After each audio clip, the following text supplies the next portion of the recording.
വടകരയിൽ ലോക്സഭാ സ്ഥാനാർത്ഥി UDF സ്ഥാനാർത്ഥി ഷാഫി പറമ്പിലാണ് ഇപ്പോൾ എന്നോടൊപ്പം ഉള്ളത്. ഷാഫി ഇപ്പോൾ തിരക്കിട്ട പ്രചാരണത്തിലാണെന്ന് അറിയാം. ഇനി അടുത്ത പരിപാടിയിലേക്ക് പോകുന്നതിന് മുമ്പ് അല്പസമയം കിട്ടിയതാണ്. ഷാഫി ഇപ്പോൾ വന്നതിന് ശേഷമുള്ള പ്രചാരണം, അത് വൈറലായ പ്രസംഗങ്ങൾ, വലിയ ആൾക്കൂട്ടം, ഇതൊക്കെ കണ്ടു. പക്ഷെ അപ്പുറത്ത് ശൈലജ, KK ശൈലജ എന്നുള്ള സ്ഥാനാർത്ഥി, എതിരാളി കുറച്ചുകൂടി ശക്തയാണ്. രാഷ്ട്രീയത്തിന് അതീതമായ ഒരു സ്വീകാര്യത മന്ത്രി എന്ന നിലയ്ക്ക് ശൈലജയ്ക്ക് ലഭിച്ചിട്ടുമുണ്ട്. അപ്പോൾ ആ എതിരാളിയെ എങ്ങനെ കാണും? അല്ല, ഞാൻ എല്ലാവരെയും ബഹുമാനത്തോടെ കാണുന്ന ഒരാളാണ്. എതിർ സ്ഥാനാർത്ഥികളെ, പൊതുപ്രവർത്തകരെ, വ്യത്യസ്ത രാഷ്ട്രീയ വിശ്വാസങ്ങളുള്ളവരൊക്കെ ആദരവോടെ ബഹുമാനത്തോടെ കാണുന്നവരാണ്. ഈ എതിരാളിയോടും എനിക്ക് ബഹുമാനവും ആദരവും ഒക്കെയാണ്. പക്ഷേ തെരഞ്ഞെടുപ്പിൽ ജയപരാജയങ്ങൾ തീരുമാനിക്കുന്നത് ജനങ്ങളാണ്.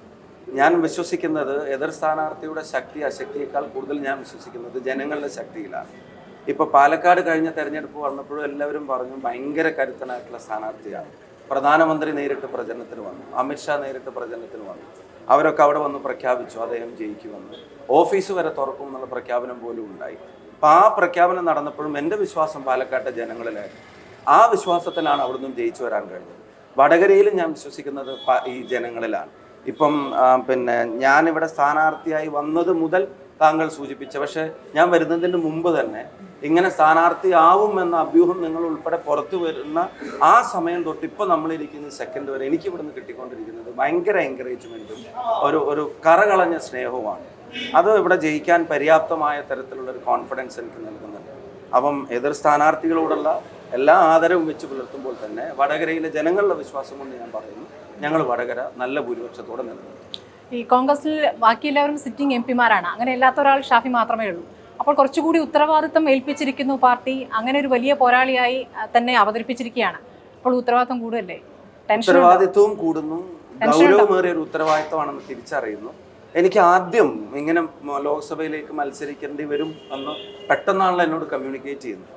പെട്ടെന്ന് ആദ്യം എനിക്ക് വന്നത് ഒരു പ്രയാസം. കാരണം എനിക്ക് പാലക്കാട് നിന്ന് ഒറ്റയടിക്ക് വിട്ടുപോരുന്നതിനെ സംബന്ധിച്ച് ഞാൻ ആലോചിച്ചിട്ടേ ഇല്ലായിരുന്നു. നമ്മൾ മെന്റലി പ്രിപ്പയർഡ് ആണെങ്കിൽ, നമ്മൾ അതിനെപ്പറ്റി ആലോചിച്ചിട്ടുണ്ടായിരുന്നെങ്കിൽ ഒരു പക്ഷേ എത്രയും പെട്ടെന്ന് നമ്മൾ അതിൻ്റെ ഒരുക്കങ്ങളിലേക്ക് കിടക്കും. ഇത് പെട്ടെന്ന് ഓൾ ഓഫ് എ സഡൻ ഒരു കോള് വരുമ്പോൾ ഞാൻ ആദ്യം പെട്ടെന്ന് എനിക്ക് പാലക്കാട് നിന്ന് വിട്ടുപോരുന്നതിനെ സംബന്ധിച്ച് ആലോചിച്ചപ്പോൾ എനിക്ക് ആദ്യം, ഞാൻ തുറന്നു പറഞ്ഞു, എനിക്ക് ആദ്യം ഒരു പ്രയാസം വന്നു. പക്ഷേ പാർട്ടി നേതൃത്വമായിട്ട് സംസാരിച്ചപ്പം അവർ ഇപ്പോൾ ഏറ്റെടുക്കാൻ ആവശ്യപ്പെട്ട ഉത്തരവാദിത്തത്തിൻ്റെ ഗൗരവം ഒരു പൊതുപ്രവർത്തനം എന്ന നിലയ്ക്ക്, ഒരു കോൺഗ്രസ് പ്രവർത്തനം എന്ന നിലയ്ക്ക്, UDF പ്രവർത്തനം എന്ന നിലയ്ക്ക് ഏറ്റെടുക്കുമ്പോൾ എനിക്ക് തീർച്ചയായിട്ടും അതിൻ്റെ എല്ലാ സീരിയസ്നെസ്സും ഉൾക്കൊള്ളാൻ കഴിയുന്നുണ്ട്. എന്ന് മാത്രമല്ല, ഈ പാലക്കാട്ടെ ആൾക്കാരോട് ഞാൻ പറയുന്നു, ഈ കാരണങ്ങൾ കൊണ്ട് പാർട്ടി എന്നോട് അവിടെ മത്സരിക്കാൻ പറയുമ്പോൾ എനിക്ക് പറയാനുള്ളൊരു പ്രധാനപ്പെട്ട കാര്യം, നിറയെ സ്നേഹം തന്ന് പറഞ്ഞു വിടുമ്പോഴും അവരാരും ഇവിടെ വന്നിട്ട് തോൽക്കട്ടെ എന്നല്ല പറഞ്ഞത്, അവിടെ പോയി ജയിച്ചു വരുമെന്നാണ് പറഞ്ഞത്. അപ്പം എനിക്ക് ഇനി അത്തരം ടെൻഷനുകളില്ല. ഞാനിവിടെ മത്സരിക്കുന്നത് ഇവിടുത്തെ ജനങ്ങളിൽ വിശ്വാസം അർപ്പിച്ചുകൊണ്ട് പറയുന്നു, ജയിക്കാൻ തന്നെയാണ്, ഞങ്ങൾ ജയിക്കുകയും ചെയ്യും. പക്ഷേ CPM ആവർത്തിച്ച് പറയുന്ന ഒരു കാര്യം എന്നുള്ളത്, ഇപ്പോൾ പാലക്കാട് നിന്ന് ഷാഫി മാറി വടകരയിലേക്ക് പോകുമ്പോൾ പാലക്കാട് BJP പിടിക്കുമെന്നുള്ളതാണ്. അപ്പോൾ മുഖ്യ ശത്രു BJP ആണെന്ന് പറയുകയും BJPക്ക് ഒരു വഴിയൊരുക്കുകയും ചെയ്യുന്നു കോൺഗ്രസ് എന്ന് പറയുന്നവരോടുള്ള മറുപടി എന്താണ്? അതിൽ രണ്ട് കാര്യം, ഞങ്ങളിവിടെ ജയിക്കും എന്നുള്ളത് അവർ പറയാതെ പറയുന്നത് എനിക്ക് അവരോട് നന്ദിയുണ്ട്. രണ്ടാമത്തെ കാര്യം, BJP ജയിക്കുമെന്ന് എന്തിനാ CPM ക്യാമ്പയിൻ ചെയ്യുന്നത്? അതൊരിക്കലും ഒരു CPM ക്യാമ്പയിൻ്റെ ഭാഗമാകാൻ പാടില്ലാത്ത ഒന്നല്ല. കഴിഞ്ഞ തെരഞ്ഞെടുപ്പിലെ പോരാട്ടം അത്രയ്ക്കും ശക്തമായിരുന്നല്ലോ. അപ്പോൾ അവർ ജയിക്കുമെന്നുള്ള പ്രഡിക്ഷൻ അവർ പറയേണ്ടത് എന്താ? അത്രയും ശക്തമായ പോരാട്ടത്തിൽ പോലും UDF-നെ കൈവിടാത്തൊരു മണ്ഡലത്തിൽ ഇനി BJPക്ക് സ്കോപ്പില്ല. CPM-ന് അവർ ജയിക്കുന്നു വേണമെങ്കിൽ പറഞ്ഞു. അവരെന്തിനാ BJP ജയിക്കുന്നു പറയുന്നത്? അവർക്കൂടെ സ്വാധീനമൊക്കെ ഉള്ളതാണല്ലോ. അവർ ജയിക്കാൻ ശ്രമിക്കുന്നു, അവർ ജയിക്കുന്നു പറഞ്ഞത്. അപ്പം ഞാനൊരു കാര്യം പറയാം, അവർ പാലക്കാട്ടെ ജനങ്ങളെ അണ്ടർ എസ്റ്റിമേറ്റ് ചെയ്യുക. അവരുടെ വോട്ടിൻ്റെ ഒരു സെക്യുലർ ക്രെഡൻഷ്യൽസ് ഉയർത്തിപ്പിടിച്ച് അവർ രേഖപ്പെടുത്തിയ വോട്ടിൻ്റെ ശക്തിയെ CPM വിലകുറച്ച് കാണുന്നത്. അത് മുഴുവൻ ഒരു ഇൻഡിവിജ്വലിസ്റ്റിക് ആയിട്ടുള്ള വോട്ടുകളല്ല. അത് അവിടെ ഒരു വിഭാഗീയ രാഷ്ട്രീയം വിജയിക്കരുതെന്ന പാലക്കാട്ടെ ജനത എടുത്ത തീരുമാനത്തിന്റെ കൂടിയാണ്. അതിലൊരു രാഷ്ട്രീയ വിജയം കൂടിയുണ്ട് അല്ലേ? അങ്ങനെ കാണാതിരിക്കാൻ പറ്റുമോ? അതൊരു പൊളിറ്റിക്കൽ ഫൈറ്റ് കൂടിയല്ലേ? അപ്പോൾ ആ രാഷ്ട്രീയ വിജയം എന്ന് പറയുന്നത് അവരുടെ ഒരു വിഭാഗീയ രാഷ്ട്രീയത്തിനെതിരായിട്ടുള്ള അവരുടെ സ്റ്റാൻഡാണ്. അത് 2 വർഷം കൊണ്ട് അവരുടെ തട്ടത്ത് വെക്കില്ല. ഇനിയൊരു തെരഞ്ഞെടുപ്പ് ബൈ ഇലക്ഷൻ പാലക്കാട് വരും എന്ന് തന്നെയാണ് ഞങ്ങളുടെ ഉറച്ച പ്രതീക്ഷ. ആ തെരഞ്ഞെടുപ്പിൽ എനിക്ക് കിട്ടിയ ഭൂരിപക്ഷത്തെക്കാൾ കൂടുതൽ വോട്ടിന് അവിടെ UDF-ന്റെ ഒരു സ്ഥാനാർത്ഥി ജയിക്കുകയും ചെയ്യും. അതിന് ഞങ്ങൾ എല്ലാവരും കൂടെ അറിഞ്ഞു. ശരി, മട്ടന്നൂരിൽ KK ശൈലജ ജയിച്ചത് സംസ്ഥാനത്തെ ഏറ്റവും വലിയ ഭൂരിപക്ഷത്തിലാണ്. അങ്ങനെ ജയിച്ച ഒരു എതിരാളി വരുന്നു. അത് മാത്രമല്ല, ഇപ്പോൾ ഞങ്ങളുടെ സർവേയിലൊക്കെ രാഷ്ട്രീയത്തിനതീതമായി പല മണ്ഡലങ്ങളിലും മുഖ്യമന്ത്രിയായി വനിതാ മുഖ്യമന്ത്രി വരണമെന്നും അത് ശൈലജയാകണമെന്നും ആഗ്രഹിക്കുന്ന ഒരു വലിയ വിഭാഗമുണ്ട്. അപ്പോൾ ആ തരത്തിലുള്ള പിന്തുണ ശൈലജയ്ക്ക് കിട്ടാനൊരു സാധ്യതയില്ലേ എന്നുള്ള ഒരു ചോദ്യം. രണ്ടാമത്തത്, ഈ നിപ്പ പോലുള്ള സംഭവങ്ങൾ വന്ന ഘട്ടത്തിൽ ഈ വടകരയിലടക്കം അത് ഏറ്റവും ബാധിച്ചിരുന്ന വിഷയമാണല്ലോ. അപ്പോൾ ആളുകൾക്കിടയിലേക്ക് ഇറങ്ങിച്ചെന്ന് ആ മന്ത്രി ഇതുവരെ ഇല്ലാത്ത രൂപത്തിൽ പ്രവർത്തിച്ചു എന്നുള്ളൊരു കാര്യം കൂടിയുണ്ട്. അപ്പോൾ അങ്ങനെ ഒരു പിന്തുണ കൂടി കെ ശൈലജയ്ക്ക് ലഭിക്കാം. അത് എങ്ങനെയാണ് ഷാഫി കാണുന്നത്? അല്ല, ഒന്നാമത്തെ ഫാക്ടർ പിന്നെ അങ്ങനെയാണെങ്കിൽ നിങ്ങളുടെ സർവേയിൽ എന്താ വന്നതെന്ന് വെച്ചാൽ എനിക്ക് അറിഞ്ഞൂടാ, അതിൻ്റെ ഡീറ്റെയിൽസ് എനിക്ക് അറിഞ്ഞൂടാ. അപ്പം ഒന്നാമത്തെ ഫാക്ടർ അങ്ങനെയാണെങ്കിൽ അവരുടെ കാൻഡിഡേച്ചർ അവർക്ക് അർഹതപ്പെട്ടത് കൊടുക്കാതിരിക്കാൻ വേണ്ടിയാണോ എന്നുള്ള തിരിച്ചൊരു ചോദ്യം വരുന്നത്. മുഖ്യമന്ത്രി ആവണം എന്ന് അങ്ങനെ പറഞ്ഞു ആരെങ്കിലും പറഞ്ഞിട്ടുണ്ടെങ്കിൽ, സർവേയിൽ അത് റെക്കോർഡ് ചെയ്തിട്ടുണ്ടെങ്കിൽ മത്സരിക്കേണ്ടത് ലോക്സഭയിലേക്കല്ലല്ലോ. അപ്പം അത്തരം കാര്യങ്ങൾ ഞാൻ അതാ പറയുന്നത്. രണ്ടാമത്തെ ചോദ്യത്തിന് ഞാൻ പറയുന്ന കാര്യങ്ങൾ, ഇപ്പം റെസ്പോൺസിബിലിറ്റീസ് ഞങ്ങളെയൊക്കെ ഏൽപ്പിച്ച ഉത്തരവാദിത്തത്തിനനുസരിച്ചിട്ടുള്ള ഉത്തരവാദിത്തങ്ങൾ ഞങ്ങളൊക്കെ നിറവേറ്റാൻ ശ്രമിക്കുന്നു. ഇപ്പം എന്നെ ജനങ്ങളും പാർട്ടിയും ഏൽപ്പിച്ച ഉത്തരവാദിത്തം പാലക്കാടിൻ്റെ ജനപ്രതിനിധി എന്നുള്ളതാണ്.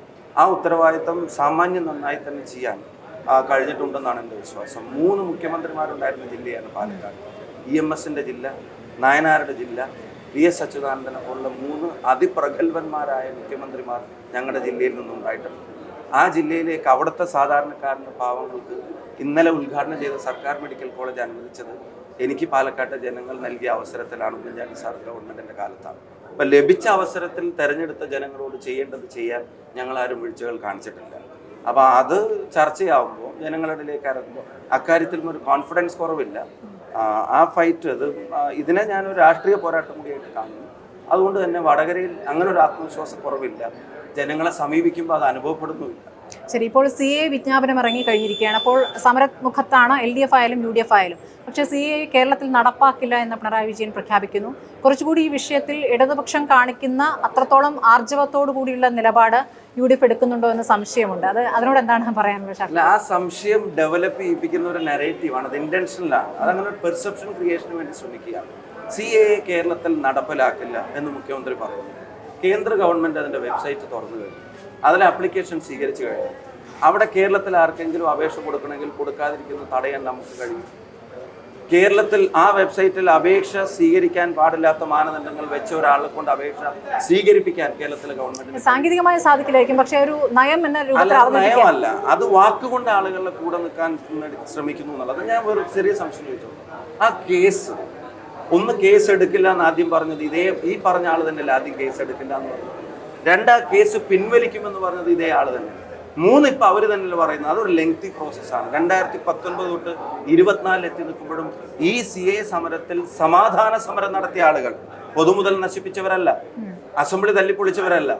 സമാധാന സമരം നടത്തി തെരുവിലിറങ്ങിയ ജനതയുടെ പേരിലെടുത്ത കേസുകൾ പിൻവലിക്കുന്ന കാര്യത്തിൽ പോലും ആത്മാർത്ഥത കാണിക്കാതെ എന്ത് ഇഷ്യൂ വരുമ്പോഴും അതിനകത്തൊരു കോൺഗ്രസ് വിരോധത്തിൻ്റെ സ്പേസ് എവിടെയാണ് എന്ന് റിസർച്ച് ചെയ്യുന്നത് സത്യം പറഞ്ഞ ഒരു തരം രാഷ്ട്രീയ പാപ്പരത്വമാണ്. ഇതൊരു ദേശീയ ഇഷ്യൂ തന്നെയാണ്. അതൊരു മതത്തിൻ്റെ പ്രശ്നമല്ല, അത് രാജ്യത്തിൻ്റെ നിലനിൽപ്പിൻ്റെ പ്രശ്നമാണ്. ഇന്ത്യയുടെ ഭരണഘടനയുടെ നിലനിൽപ്പിൻ്റെ, ഈ രാജ്യത്തെ ജനങ്ങളുടെ ഐക്യത്തിൻ്റെ നിലനിൽപ്പിൻ്റെ പ്രശ്നമാണ്. ആ വിജ്ഞാപനം, ആ വിഭാഗീയ വിജ്ഞാപനം എന്ന് ഞാൻ വിളിക്കുന്നു. അത് 40 രൂപക്ക് പെട്രോൾ തരില്ല, 40 രൂപക്ക് ഡീസൽ തരില്ല, 400 രൂപക്ക് ഗ്യാസ് തരില്ല, 2 കോടി തൊഴിലവസരങ്ങൾ ഒരു വർഷം സൃഷ്ടിക്കില്ല, ഇന്ത്യ ചൈനയേക്കാൾ വലിയ എക്സ്പോർട്ടർ ആവില്ല, ഡോളർ കമ്പയർ ചെയ്യുമ്പോൾ 40 രൂപക്ക് ഒരു ഡോളർ കിട്ടില്ല, ഒരു തരത്തിലും സ്ത്രീകളുടെ സുരക്ഷ അത് ഉറപ്പുവരുത്തില്ല, കർഷകന്റെ ബാധ്യതകൾ അത് ഏറ്റെടുക്കില്ല, കർഷകന്റെ ആവശ്യങ്ങൾ, അവന്റെ മിനിമം സപ്പോർട്ട് പ്രൈസ് ഉൾപ്പെടെയുള്ള ഒരു ആവശ്യവും അതിൽ നിറവേറില്ല, ഒരു പുതിയ സംരംഭവും അത് സൃഷ്ടിക്കില്ല. അത് നാട്ടിലെ ജനങ്ങളെ കീറിമുറിക്കാൻ വേണ്ടി മാത്രമാണ്. അതിനുവേണ്ടി മാത്രം പുറത്തിറക്കുന്ന ഒരു വിജ്ഞാപനത്തെ സംബന്ധിച്ച് കോൺഗ്രസ് അധികാരത്തിൽ വന്നാൽ അതിന് ആയുസ്സുണ്ടാവില്ല, അത് അറബിക്കടലിൽ താഴ്ത്തും എന്ന് പറയുന്ന ആർജവത്തോടെ കോൺഗ്രസിന്റെ എല്ലാ നേതാക്കന്മാരും സ്റ്റാൻഡ് എടുത്തില്ലേ? മല്ലികാർജ്ജുന ഖാർഗെയുടെ സ്റ്റേറ്റ്മെന്റ് നമ്മൾ കേട്ടില്ലേ? രാഹുൽ ഗാന്ധി നിരന്തരം അതിനെ സംബന്ധിച്ച് സംസാരിച്ചു കൊണ്ടിരിക്കുകയല്ലേ? ഭാരത് ജോഡോ യാത്രയുടെ മുദ്രാവാക്യം തന്നെ എന്തായിരുന്നു? രാജ്യത്തെ വിഭജിക്കരുതെന്ന് ഒരു നേതാവ് ഇന്ത്യ മുഴുവൻ പറഞ്ഞ് നടന്നില്ലേ? ഇന്ത്യ മുഴുവൻ നടന്ന് പറഞ്ഞില്ലേ? ഇങ്ങനെയൊക്കെ പറയുമ്പോഴും EP ജയരാജനാണോ പറയുന്നത്? EP ജയരാജന്റെ സർട്ടിഫിക്കറ്റ് ആണോ കോൺഗ്രസിന്റെ ആ സ്റ്റാൻഡിൽ വേണ്ടത്? ഒരു കാര്യം ചോദിച്ചോട്ടെ, 60 കൊല്ലം കൊണ്ട് കോൺഗ്രസ് ചെയ്യാത്ത പലതും ഞങ്ങൾ ചെയ്യുന്നു BJP പറഞ്ഞു. ഇതല്ലേ ചെയ്തത് ഏറ്റവും പ്രധാനപ്പെട്ട കാര്യം? ഭരണകൂടം തന്നെ ആളുകളെ വേർതിരിക്കുക. ശരി, നിങ്ങൾക്ക് ഇക്കാര്യത്തിലൊക്കെ വളരെ ക്ലാരിറ്റി ഉണ്ട്. പക്ഷേ നിങ്ങളുടെ നേതാക്കൾ തന്നെ BJPയിലേക്ക് പോവുകയാണല്ലോ. ചെറിയ എന്തെങ്കിലും പ്രലോഭനങ്ങളിൽ തന്നെ വീഴുന്ന രൂപത്തിൽ പ്രധാനപ്പെട്ട നേതാക്കളുടെ മക്കൾ തന്നെ എത്തുന്നു. ഇപ്പോൾ പത്മജ പോയിട്ട് കോൺഗ്രസിനെ കുറ്റപ്പെടുത്തുന്നു, കെ മുരളീധരനെ കുറ്റപ്പെടുത്തുന്നു. ദേശീയ തലത്തിലാകട്ടെ AK ആന്റണിയുടെയും K കരുണാകരൻ്റെയും മക്കൾ ഇതാ ഞങ്ങളുടെ പാർട്ടിയിലേക്ക് വന്നു BJPക്ക് പ്രചാരണത്തിൽ പ്രധാനമായി ഉന്നയിക്കാൻ പറ്റും. അപ്പോൾ അത് നിങ്ങൾ ഇങ്ങനെ എങ്ങോട്ട് ചായാൻ നിൽക്കുന്ന നേതാക്കളാണ് എന്ന് പറഞ്ഞാൽ എങ്ങനെയാണ് അതിനെ പ്രതിരോധിക്കുക? അല്ല, അതിനകത്തൊരു പ്രധാനപ്പെട്ട കാര്യം പിന്നെ ഇവിടെ ഈ ആളുകളോട് എനിക്ക് ആദ്യം പറയാനുള്ള ഒരു കാര്യം, അവസര നിഷേധങ്ങളുടെ പേരിൽ ഒരു കോൺഗ്രസ് മനസ്സുള്ള ഒരാൾക്ക് ചെന്ന് കയറാൻ പറ്റിയ ഒരു പാർട്ടിയല്ല B J P. B J P എന്ന് പറയുന്നത് ഐഡിയോളജിക്കലി കോൺഗ്രസ് ബി ജെ പിയും രണ്ട് എക്സ്റ്റൻഡിൽ നിൽക്കുന്നവരാണ്. അവിടെ എന്തെങ്കിലും അവസരം, അവരൊക്കെ പറയുന്ന വാദം എത്ര ബാലിശമാണ്. അവർ പറയേണ്ടത് എന്താ? അവരങ്ങനെയാണെങ്കിൽ പറയുന്നത് എനിക്ക് എന്തെങ്കിലും ആവാൻ വേണ്ടിയാണ് എന്ന് പറഞ്ഞിട്ട് വേണമെങ്കിൽ പോകട്ടെ. അതിന് അത്രേ കാണേണ്ടതുള്ളൂ. അതൊരു ഐഡിയോളജിക്കൽ ഷിഫ്റ്റ് അല്ല. ഒരിക്കലും കോൺഗ്രസ് ഐഡിയോളജിയിൽ വിശ്വസിക്കുന്ന ഒരാൾക്ക് അവിടെ ചെന്ന് കയറാൻ കഴിയില്ല. രണ്ടാമത്തെ കാര്യം, ആസ് എ പാർട്ടി കോൺഗ്രസിന് ഒരിക്കലും അവരുടെ എന്ത് പ്രഷർ ഉണ്ടെങ്കിലും എന്ത് സമ്മർദ്ദം ഉണ്ടെങ്കിലും ബി ജെ പിയുമായി കൂട്ടിക്കെട്ടാൻ പറ്റില്ല എന്ന് അവർക്കറിയാം. അപ്പോൾ ഒരുപക്ഷെ അവർ കൂടുതൽ ശ്രമിക്കുന്നത് ഇതിലെ ഇൻഡിവിജ്വൽസിനെ, ഈ പറയുന്ന അവസരവാദികളായ ഇൻഡിവിജ്വൽസിനെ ഞാൻ ആവർത്തിച്ച് പറയുന്നു, അതിന് ചിലപ്പം വലയെറിഞ്ഞ് പിടിക്കാൻ നോക്കുന്നതായിരിക്കാം. പക്ഷെ അവസരവാദികൾ നിങ്ങളുടെ കൂട്ടത്തിലുണ്ട് എന്നുള്ളത് നിങ്ങൾ തിരിച്ചറിയുന്നില്ല. ആ പട്ടിക ഇപ്പൊ നിരത്തുകയാണെങ്കിൽ CPM-ന്റെ പട്ടികയൊക്കെ നമ്മൾ ഇന്ന് ചർച്ചയ്ക്ക് എടുക്കേണ്ടി വരും. കേരളത്തിൽ ഉൾപ്പെടെ, ബംഗാളിൽ ഉൾപ്പെടെ, ത്രിപുരയിൽ ഉൾപ്പെടെ. നിങ്ങളുടെ കണക്ക് രാഹുൽ തന്നെയാണ് പറഞ്ഞിട്ടുള്ള 500ഓളം നേതാക്കൾ പോയിട്ടുണ്ട്. അല്ല, അത് ഞാൻ പറയുന്നത് ആ പട്ടിക എടുക്കുകയാണെങ്കിൽ അതിന്റെ ഒരു കമ്പാരിസൺ നടത്തേണ്ടി വരും. പക്ഷെ ഞങ്ങൾക്ക് ഒരു കാര്യം, അപ്പുറത്തേക്ക് ഒരാൾ ഏത് പാർട്ടിയിൽ നിന്ന് പോകുന്നതിനകത്തും ഞങ്ങൾ സന്തുഷ്ടരല്ല. പക്ഷെ ബി ജെ പിയിലേക്ക് ഒരാൾ പോകുന്നതിനകത്ത് CPM എന്തോ, കേരളത്തിലെ CPM ഭയങ്കര സന്തോഷം പ്രകടിപ്പിക്കുന്നതായിട്ട് ഞങ്ങൾക്ക് പലപ്പോഴും അനുഭവപ്പെടുന്നു. അതിനകത്തൊരു പ്രധാനപ്പെട്ട കാരണം ഇതാണ്, ആസ് എ പാർട്ടി അവരുമായിട്ടൊരു ടൈപ്പിന് ഒരു കാലത്തും അവർക്ക് കിട്ടാത്ത പാർട്ടി കോൺഗ്രസ് ആണ്. മറ്റെല്ലാ പാർട്ടികളെയും ഏതെങ്കിലുമൊക്കെ അവസരത്തിൽ പല കാരണങ്ങളുടെയും കാര്യങ്ങളുടെയും പേരിൽ അവർ കൂട്ടുപിടിക്കുന്നുണ്ട്. പിന്നെ പലരുടെയും അന്തർധാരകൾ ഇപ്പം പിന്നെ പഴയ പോലെയല്ല, അതിപ്പോൾ പരസ്യമായ ധാരണകളായി മാറുന്ന കാര്യങ്ങൾ പല കേസിലും നമ്മൾ കാണുന്നുണ്ട്. ശരി, ഈ വനിതാ സംവരണം നിയമമാക്കിയ ശേഷമുള്ള തെരഞ്ഞെടുപ്പാണ്. അത് നടപ്പാക്കാൻ ഇനിയും സമയമെടുക്കുന്നുള്ളത് അറിയാം. പക്ഷേ ഇത്രത്തോളം രാഷ്ട്രീയ പാർട്ടികൾക്ക് ഇതിൽ ആത്മാർത്ഥതയുണ്ട് എന്ന് തെളിയിക്കാനുള്ള ഒരു അവസരം കൂടിയായിരുന്നു. കോൺഗ്രസ് ആണ് അതിൽ ഏറ്റവും പിന്നിലായി നിൽക്കുന്നത്. ആകെ ഒരൊറ്റ വനിതാ സ്ഥാനാർത്ഥിയാണ്. അപ്പോൾ ക്ഷമ പരസ്യമായി എനിക്ക് സീറ്റ് തന്നില്ല, വടകരയാണ് അവർ ആഗ്രഹിച്ചെന്ന് പറഞ്ഞു. വടകര ആഗ്രഹിക്കാമോ എന്നുള്ളത് മറ്റൊരു വിഷയമാണ്. പക്ഷെ അപ്പോഴും ഒരു വനിതാ നേതാവ്, ഒരു ദേശീയ വക്താവായി നിൽക്കുന്ന ഒരു നേതാവ് ഇങ്ങനെ ഒരു ആവശ്യം ഉന്നയിക്കുമ്പോൾ അവരാരാണെന്ന് അറിയില്ലെന്ന്, അവർ ആരുമല്ല പാർട്ടിയുടെ എന്നൊക്കെ പാർട്ടി അധ്യക്ഷൻ പറയുന്നത് ശരിയായ രീതിയാണ്. അതിനകത്ത് ഒരു കാര്യം, കോൺഗ്രസിനുണ്ടായ ഒരു ലിമിറ്റേഷൻ എന്ന് പറയുന്നത്, നമുക്കെല്ലാം ജനകീയരായ വളരെ സ്ട്രോങ് ആയിട്ടുള്ള സിറ്റിംഗ് എം പിമാർ ഈ തെരഞ്ഞെടുപ്പിലുണ്ടായി. 19 സീറ്റും ജയിച്ച് വന്ന് അതിലൊരു സീറ്റ് പിന്നെ UDF കോട്ടയത്ത് അപ്പുറത്തേക്ക് മാറിയത് ഒഴിച്ചു നിർത്തിയാൽ 18 സീറ്റിലും സിറ്റിംഗ് എം പിമാർ UDF-ന് മൊത്തത്തിൽ വരിക. കോൺഗ്രസിൻ്റെ പിന്നെ ആലപ്പുഴ ഒഴികെ ബാക്കി എല്ലായിടത്തും ജയിച്ചു വരിക. അവർക്കൊക്കെ നല്ല ജനപിന്തുണയും പാർലമെൻറ്റിനകത്ത് നല്ല പെർഫോമൻസും കാഴ്ചവെച്ച വളരെ ജനകീയരായ വളരെ ബാലൻസ്ഡ് ആയിട്ടുള്ള ചെറുപ്പക്കാരും എക്സ്പീരിയൻസ്ഡ് ആയിട്ടുള്ള ആളുകളൊക്കെയുള്ള ഒരു ലിസ്റ്റ്. അതിലൊരു വലിയ അഴിച്ചുപണിക്കുള്ള സ്കോപ്പ് ഇത്തവണ ഉണ്ടായില്ല എന്നുള്ളതാണ് ഒരു പ്രധാനപ്പെട്ട പ്രശ്നം. ഇത് പറയുമ്പോഴും വനിതകൾക്ക് കൂടുതൽ അവസരം കൊടുക്കേണ്ടതുണ്ടെന്നുള്ള കാര്യത്തിൽ ഒരു സംശയവും എന്നെ സംബന്ധിച്ചിടത്തോളം ഇല്ല. അതൊരു നെസസിറ്റിയാണ്. ആ അനിവാര്യത പാർട്ടി തിരിച്ചറിഞ്ഞേ പറ്റൂ. ഇനിയുള്ള അവസരങ്ങളിലാണെങ്കിലും അത് കൂടി വരുന്നതിന് വേണ്ടിയുള്ള സാഹചര്യങ്ങൾക്ക് വേണ്ട മുന്നൊരുക്കങ്ങൾ പാർട്ടി നടത്തും എന്ന് തന്നെയാണ് എൻ്റെ വിശ്വാസം. നിയമസഭാ തെരഞ്ഞെടുപ്പിൽ ഉണ്ടാവേണ്ടതാണ്. കൂടുതൽ യുവാക്കളും കൂടുതൽ വനിതകളൊക്കെ ഉണ്ടാവേണ്ടതാണ്. അടുത്ത നിയമസഭാ തെരഞ്ഞെടുപ്പിൽ കേരളം UDF-നെ ജയിപ്പിക്കാൻ കാത്തു നിൽക്കുന്ന ജനതയാണ് എല്ലാ അർത്ഥത്തിലും. അങ്ങനെയാണെങ്കിൽ ഷാഫിയുടെ ഒരു മന്ത്രി ആകേണ്ട ഒരാളായിരുന്നു. അപ്പോൾ ഷാഫി ഇപ്പോൾ ലോക്സഭയിലേക്ക് അയക്കുന്നു എന്ന് പറഞ്ഞാൽ ഷാഫിയുടെ ആരാധകർ അങ്ങനെയായിരുന്നു. ഞാൻ മന്ത്രിയാവേണ്ട ആളായിരുന്നു എന്നുള്ളതൊക്കെ തീരുമാനിക്കുന്നതായിരുന്നു. അതൊക്കെ ഒരു ജയിച്ചു വന്ന് പാർട്ടി എടുക്കേണ്ട തീരുമാനങ്ങളല്ലേ. എന്നെ പാലക്കാട്ടെ ജനങ്ങൾക്ക് പരിചയപ്പെടുത്തിയതാണ് പാർട്ടിയല്ലേ. ആ ജനങ്ങൾ തന്ന സ്നേഹത്തിൻ്റെ കരുത്തിലാണ് പിന്നെ എനിക്ക് മറ്റു പല അവസരങ്ങളും കിട്ടിയിട്ടുള്ളത്. ഇതൊരു വലിയ ഫൈറ്റല്ലേ. രാജ്യം വീണ്ടെടുക്കാൻ നടത്തുന്ന പോരാട്ടത്തിൻ്റെ ഭാഗമാവാൻ എന്നെ എൻ്റെ പാർട്ടി തിരഞ്ഞെടുക്കുന്നതിനേക്കാൾ, എൻ്റെ മുന്നണി തിരഞ്ഞെടുക്കുന്നതിനേക്കാൾ അതിനേക്കാളും വലുതാണോ വേറെ എന്തെങ്കിലും ഒരു പദവി? ഇത് ഇന്ത്യയുടെ നിലനിൽപ്പിന് വേണ്ടി നടത്തുന്ന ഫൈറ്റ് എന്നല്ലേ ഈ പോരാട്ടത്തെ എന്ന് വിശ്വസിച്ചു. വടകരയിൽ ഇപ്പോൾ TP വിഷയം മാത്രമാണ് കോൺഗ്രസ് ഉന്നയിക്കാനുള്ളത് എന്നുള്ളതാണ് CPM പറഞ്ഞുകൊണ്ടിരിക്കുന്ന ഒരു കാര്യം. മറ്റൊരു വിഷയവുമില്ല. TP തന്നെയാണ് അവരെ സംബന്ധിച്ച് ഇടതുപക്ഷത്തിന് വടകര നഷ്ടപ്പെടാനുള്ള കാരണവുമായിട്ടുള്ളത്. അപ്പോൾ ഇത്തവണയും ആ വിഷയം എത്രത്തോളം പ്രതിഫലിക്കുമെന്നാണ് കരുതുന്നത്? അത് മാത്രമാണ് ഒരു പ്രധാനപ്പെട്ട ഘടകമെന്ന് കരുതുന്നുണ്ടോ വടകരയിൽ? ഞങ്ങൾ ഇന്നലെ ഉന്നയിച്ചത് CAA ഇഷ്യൂ ആണ്. ഞങ്ങൾ ഇന്ന് വൈകിട്ട് ഉന്നയിക്കുന്നത് CAA ഇഷ്യൂ ആണ്. ഞങ്ങൾ കഴിഞ്ഞ ദിവസം TP ഇഷ്യൂ പറഞ്ഞിരുന്നു. ഞങ്ങൾ ഇവിടുത്തെ പെൻഷൻ കിട്ടാത്ത കാര്യങ്ങൾ പറയുന്നുണ്ട്. ഞങ്ങൾ ഇവിടുത്തെ ശമ്പളം കിട്ടാത്ത കാര്യങ്ങൾ പറയുന്നുണ്ട്. ഈ ചർച്ചയിൽ ഞാൻ 40 രൂപയുടെ പെട്രോളിൻ്റെയും ഡീസലിൻ്റെയും ഗ്യാസിൻ്റെയും കാര്യങ്ങളൊക്കെ പറഞ്ഞു. 2 കോടി തൊഴിലവസരങ്ങളുടെ കാര്യങ്ങൾ പറഞ്ഞു. ഇന്ത്യയെ കീറിമുറിക്കാൻ നടത്തുന്ന ശ്രമങ്ങളെ സംബന്ധിച്ച് പറഞ്ഞു. ഈ തെരഞ്ഞെടുപ്പിൻ്റെ ആദ്യത്തെ പ്രാധാന്യം ഈ രാജ്യത്തിന് വേണ്ടി നടത്തുന്ന ഫൈറ്റാണെന്ന് ഞാൻ പറഞ്ഞു. ഞങ്ങളെല്ലാ ഇഷ്യൂസും ജനങ്ങളുമായി ബന്ധപ്പെട്ട് ഈ രണ്ട് ഭരണകൂടങ്ങളും ജനങ്ങൾക്കുണ്ടാക്കിയ പ്രയാസങ്ങളെ സംബന്ധിച്ച് നിരന്തരം പറഞ്ഞുകൊണ്ടിരിക്കുന്നുണ്ട്. അവർക്ക് TP ഇഷ്യൂ കൂടുതൽ ഹിറ്റ് ചെയ്യുന്നത് അവർ ഡയറക്റ്റ്ലി റെസ്പോൺസിബിൾ ആയതുകൊണ്ടാണ്, അതിൻ്റെ നേരുത്തരവാദികളായതുകൊണ്ടാണ് അവർക്കത് കൂടുതൽ ബാധിക്കുന്നതായിട്ട് തോന്നുന്നത്. പിന്നെ അത് കണ്ടിന്യൂയിങ് ആയിട്ട് വരുന്നതിൻ്റെ കാരണം എന്താണെന്ന് CPM ചിന്തിക്കേണ്ടത്. അതിൻ്റെ കാരണം TPയുടെ കൊലപാതകം കൊണ്ടുണ്ടായത് അവരൊരു തിരുത്തലല്ല ഉണ്ടായത്. ഇപ്പോഴും നമ്മൾ ഉന്നയിക്കുന്ന, ഇപ്പോൾ TP ഇഷ്യൂ മാത്രമല്ല ഉന്നയിക്കുന്നത്, ഞങ്ങൾ സിദ്ധാർത്ഥിൻ്റെ ഇഷ്യൂ ഉന്നയിക്കുന്നുണ്ട്. എന്താ കുട്ടിയോട് ചെയ്ത്? ഒരു കുട്ടിയെ പഠിക്കാൻ അയച്ച അമ്മയ്ക്കും അച്ഛനും ഉൾക്കൊള്ളാനോ സഹിക്കാനോ കഴിയാവുന്ന ഒന്നാണോ? കേരളത്തിൽ ഏതെങ്കിലും ഒരു അച്ഛനമ്മയ്ക്ക് മൃതദേഹമായിട്ട് ആ കുട്ടി വീട്ടിലേക്ക് തിരിച്ചു വരുമ്പോൾ പോസ്റ്റ്മോർട്ടം റിപ്പോർട്ടിൽ ഒരു തുള്ളി വെള്ളം എൻ്റെ കുട്ടിയുടെ ശരീരത്തിൽ ഉണ്ടായിരുന്നില്ല, അതിനൊരു തുള്ളി വെള്ളമെങ്കിലും കൊടുക്കായിരുന്നില്ല എന്നൊരു അച്ഛൻ പറയുന്നത് CPMൻ്റെ അണികൾക്ക് പോലും ഉൾക്കൊള്ളാൻ കഴിയുന്നില്ല.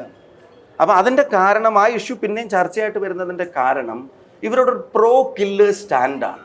അതിൻ്റെ കാരണം ഇപ്പം ഞാൻ പറഞ്ഞുതരാം. TPയുടെ കൊലപാതകം, അതിലാദ്യം അവരെടുത്ത സ്റ്റാൻഡ് എന്താ? ആ സ്റ്റിക്കറിൻ്റെ അർത്ഥം എന്താ? വടകരയിലെ ജനങ്ങൾ ഓർക്കേണ്ട, ഒരു വർഗീയ കലാപത്തിന് സാധ്യത തേടുകയല്ലേ ചെയ്തത്. മാഷാ അല്ലാഹ്, സ്റ്റിക്കറിനെ സംബന്ധിച്ചൊക്കെ നമ്മൾ കേട്ട ഒരു പാർട്ടി, ഒരു മുഖ്യധാര രാഷ്ട്രീയ പ്രസ്ഥാനം കേരളത്തിൽ ചെയ്യാൻ പാടുള്ള കാര്യമാണോ? അതുകൊണ്ട് തീർന്നു. സ്മൃതി പറയും, ജയിലിൽ അവർക്ക് കൊടുത്ത സൗകര്യങ്ങൾ അനുവദിക്കപ്പെടേണ്ടതായിരുന്നു. ജയിലിൽ നിന്ന് അവർ കൊട്ടേഷൻ സ്വീകരിച്ചതിൻ്റെ വാർത്ത നിങ്ങൾ കൊടുത്തില്ലേ? ജയിലിൽ അവർ മയക്കുമരുന്ന് ഉപയോഗിച്ചതിൻ്റെ വാർത്തകൾ കൊടുത്തില്ലേ? അവർ ഫോൺ ഉപയോഗിച്ചതിൻ്റെ വാർത്തകൾ കൊടുത്തില്ലേ? പരോളിൻ്റെ ഉത്സവങ്ങളെ സംബന്ധിച്ചുള്ള വാർത്തകൾ കൊടുത്തില്ലേ? പുറത്തിറങ്ങുമ്പോൾ കല്യാണത്തിന് നേതാക്കന്മാർ അണിനിരന്ന് നിങ്ങൾ കണ്ടില്ലേ? ആ പ്രതികൾക്ക് അവർ കൊടുക്കുന്ന സംരക്ഷണം, കോടതി കുറ്റക്കാരനാണെന്ന് കണ്ടെത്തിയ ആൾക്ക് മുഖ്യമന്ത്രിയും CPMഉം എന്തിന് നമ്മുടെ സ്ഥാനാർത്ഥി വരെ കൊടുത്ത പിന്തുണ, അത് വടകരയിലെ ജനങ്ങൾ ചർച്ചയാക്കരുതെന്ന് പറയുമ്പോൾ ഞാൻ അതുകൊണ്ടാണ് കഴിഞ്ഞ ദിവസം എനിക്ക് പറയേണ്ടി വന്നത്. ചൊക്ലിയിലെ LP സ്കൂളിൽ പഠിപ്പിച്ചിരുന്ന പത്മിനി ടീച്ചർ, കണ്ണിൻ്റെ കാഴ്ച ഒന്ന് പൂർണ്ണമായിട്ടും ഒന്ന് പകുതി നഷ്ടപ്പെട്ട ടീച്ചർക്ക് മകൻ്റെ മൃതദേഹം മുമ്പിൽ വന്ന് കണ്ടിട്ട് മനസ്സിലായില്ല അത് ചന്ദ്രശേഖരനാണെന്ന്. ഇതെൻ്റെ മകനല്ല എന്ന് പറഞ്ഞിട്ട് തൊട്ടു നോക്കിയിട്ട് കൈവലിക്കുമ്പോൾ വടകരയ്ക്ക് ചിലപ്പം ടീച്ചർ അമ്മയായിട്ട് തോന്നുന്നത് ആ പത്മിനി ടീച്ചറെ ആയിരിക്കും. അത് ചർച്ചയാവരുതായിരുന്നെങ്കിൽ അത് ചെയ്യരുതായിരുന്നു.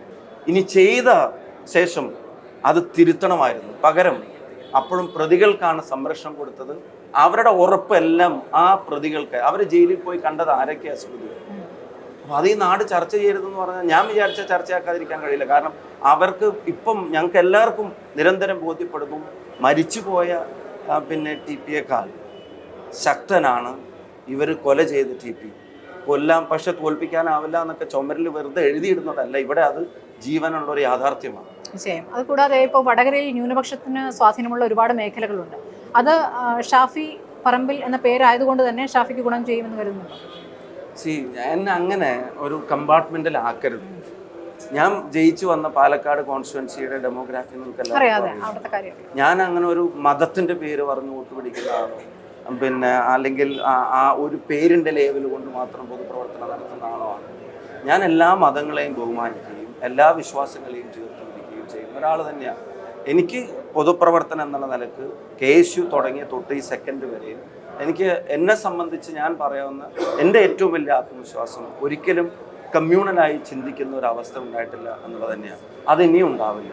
വടകരയിലെ എല്ലാ ജനങ്ങൾക്കും ഞാൻ ആക്സസിബിൾ ആയിരിക്കും.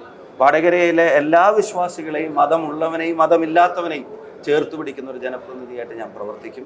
എനിക്ക് ഇവിടുന്ന് കിട്ടേണ്ട എന്തെങ്കിലും പ്ലസ് ഉണ്ടെങ്കിൽ അത് ഒരു മതത്തിൻ്റെ പേരിൽ ഉണ്ടാവേണ്ട ഒരു പ്ലസ് കിട്ടണമെന്നുള്ള സ്ഥാനാർത്ഥിത്വം അങ്ങനെ ഒരു ആഗ്രഹവുമായിട്ട് ഞാൻ വന്നതല്ല.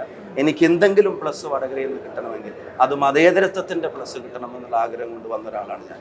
എനിക്ക് ഇതുവരെ ഇവിടെ കിട്ടിയ സ്നേഹം അങ്ങനെയാണ്. എന്നെ ചേർത്ത് പിടിക്കുന്ന ആളുകൾ, ഇപ്പോൾ ഇവിടെ ഈ നിൽക്കുന്നതും ഒപ്പം നിൽക്കുന്നതായിട്ടുള്ള ആളുകളുടെ അതിൽ പലരുടെയും ജാതിയും മതവും എനിക്ക് അറിഞ്ഞുകൂടാ, അവരെല്ലാവരും ചേർത്ത് പിടിക്കുന്നുണ്ട്. അപ്പോൾ അങ്ങനെ ഒരു കമ്പാർട്ട്മെന്റിലാക്കി ഒരു തെരഞ്ഞെടുപ്പിനെ നേരിടാൻ വന്ന ഒരാളല്ല ഞാൻ. അതെ, ഇപ്പോൾ ABP Z സർവേയിൽ UDFന് വലിയ വിജയമാണ് പ്രവചിക്കുന്നത്. 54% അപ്പുറം വോട്ട് വിഹിതം നേടുമെന്ന് പറയുന്നു. അങ്ങനെയാണെങ്കിൽ ഷാഫി എത്ര വോട്ടിന്റെ ഭൂരിപക്ഷമാണ് ഇപ്പോൾ വടകരയിൽ പ്രതീക്ഷിക്കുന്നത്? അല്ല, ഞാൻ അത്തരം എസ്റ്റിമേറ്റിലേക്കൊന്നും ഞാൻ കിടക്കാനായിട്ടില്ല. ഇവിടുത്തെ ജനങ്ങളാണ് തീരുമാനിക്കേണ്ടത്. ഉയർന്ന ഭൂരിപക്ഷം ലഭിക്കണം എന്നാണ് ആഗ്രഹം. അത് ആഗ്രഹിച്ച് വെറുതെ ഇരിക്കില്ല, അതിനുവേണ്ടി അധ്വാനിക്കും. ജനങ്ങളെ കാണും, അവരോട് എൻ്റെ രാഷ്ട്രീയം പറയും, അവരോട് സൗഹാർദ്ദം പറയും, അവരോട് ഈ നാടിന് വേണ്ടി ചെയ്യേണ്ട കാര്യങ്ങളെ സംബന്ധിച്ച് പറയും. അടുത്ത തലമുറ ആഗ്രഹിക്കുന്ന മാറ്റങ്ങൾ, വികസനങ്ങൾ, പുരോഗതി ഇവിടെ കൊണ്ടുവരാനുള്ള കണ്ടിന്യൂയിങ് ശ്രമം എൻ്റെ ഭാഗത്തുനിന്നുണ്ടാവും. അതൊക്കെ അവരുടെ മുമ്പിൽ പ്ലേസ് ചെയ്യുമ്പോൾ കഴിഞ്ഞ ഓണത്തിനേക്കാളും ഒരു മികച്ച ഭൂരിപക്ഷം എനിക്ക് അവർ നൽകുമെന്നാണ് എൻ്റെ പ്രതീക്ഷ. അതിനുവേണ്ടി ജോലി ചെയ്യും. ഭൂരിപക്ഷം എത്രയാണെന്ന് അവർ പറയട്ടെ, അവർ തീരുമാനിക്കട്ടെ. ജയിപ്പിക്കണമെന്ന് വടകരയിലെ എല്ലാ പ്രിയപ്പെട്ട ജനങ്ങളോടും വിനീതമായി അഭ്യർത്ഥിക്കുന്നു. ഏതായാലും എല്ലാ ഭാവങ്ങളും ഓൾ ദി ബെസ്റ്റ്.